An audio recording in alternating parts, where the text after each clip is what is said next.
Korang je kita buat sekolah. D-A-Y-Y-A-N-A. Nama aku dulu tau korang. Kenapa dia punya buku tu boleh berubah korang? Lepas tu aku lagi lah D-A-Y-Y-A. Wow. Okay. Yap.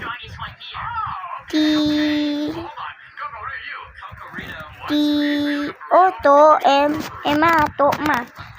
Apa kata mak aku? Yeay, bye-bye korang.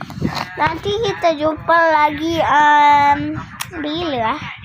Sekejap